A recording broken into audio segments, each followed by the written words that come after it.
लाडक्या बहिणीच आणणार पुन्हा राज्यात महायुतीचं सरकार। गेल्या 5 वर्षात भरपूर योजना सुरू करूनही लोकसभा निवडणुकीत महायुतीला अपेक्षित यश मिळवता आले नव्हते। खोटे नॅरेटिव्ह पसरवून भाजपचा पराभव करण्यात आल्याचा आरोप झाला।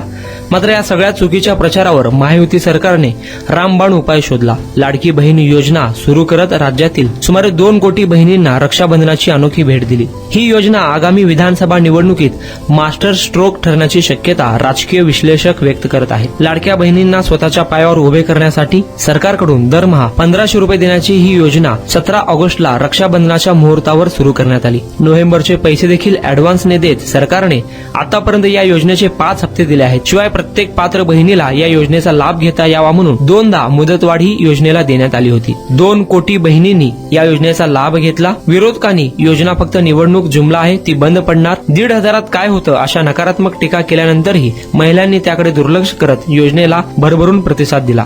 भविष्यात लाडकी बहीण योजनेचा मानधन वाढवण्याचा विचार सरकारच्या डोक्यात आहे।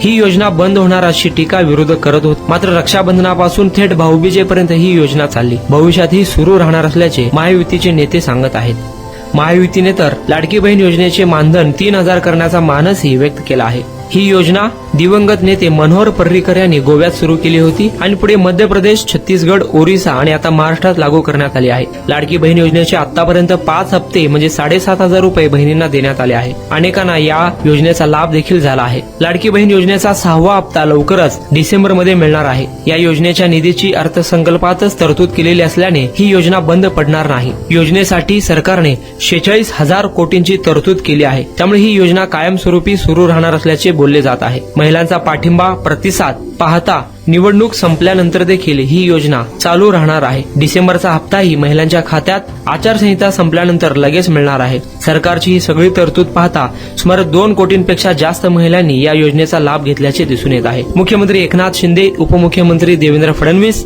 आणि महिला बाल कल्याण मंत्री आदिती तटकरे यांनी ही योजना कायमस्वरूपी सुरू राहणार असल्याचे सांगितले आहे। त्यामुळे लाडकी बहीण योजना ही महायुतीला गेम चेंजर ठरवणारी असून पुन्हा महायुतीचे सरकार येणार असल्याचे राजकीय विश्लेषक बोलत आहेत।